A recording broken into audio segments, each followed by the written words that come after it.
Araw ng pagsisegregate namin ngayon mga ka-Frenny. So ang inaayos namin ngayon is yung mga boxes. Ilalagay namin sila sa recycling. So ayan, dito talaga dapat maayos ka sa basura mo. Hindi ka pwede basta-basta magtatapon. Kung hindi, mamamarkahan yung basurahan nyo.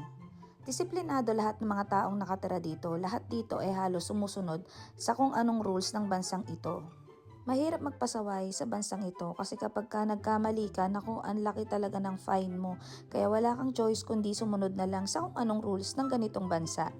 Napakadisiplinado ng mga tao dito. Wala kang makikitang kahit na balat ng candy sa kalsada kasi talagang sobrang linis ng kalsada nila dito mga antiko. Kung meron ka makikita dito mga kalat, ayun yung mga dahon-dahon lang na kapag ka nagfo-fall, nalalaglag yun sa mga puno nila. Pero alam mo, sa totoo lang, ang ganda nun makita na parang yung mga dahon-dahon unti-unting nalalaglag dun sa grounds.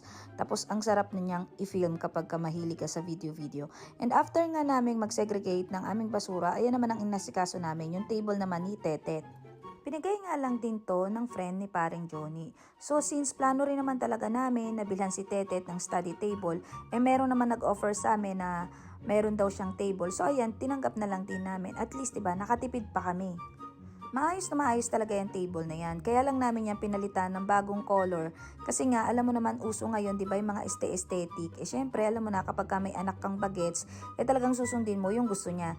Libre na nga yung table, so ang gusto na lang ni Tetet is maging color aesthetic na lang daw yan. So ang plano namin dyan, parang gagawin namin light yung taas, and then yung sa baba is magiging white siya, all white siya. So ayan, tinutulungan na lang namin siya na gawin niyang table niya. Parang isa na rin to sa pinakabanding namin ni paring Johnny and ni Tetet. E nag-e-enjoy naman talaga yung mag-ama na ginagawa yung study table ni Tetet. Hanggang dito na lang muna ang video natin mga ka-Frenny. So next time na lang ulit. Bye! God bless!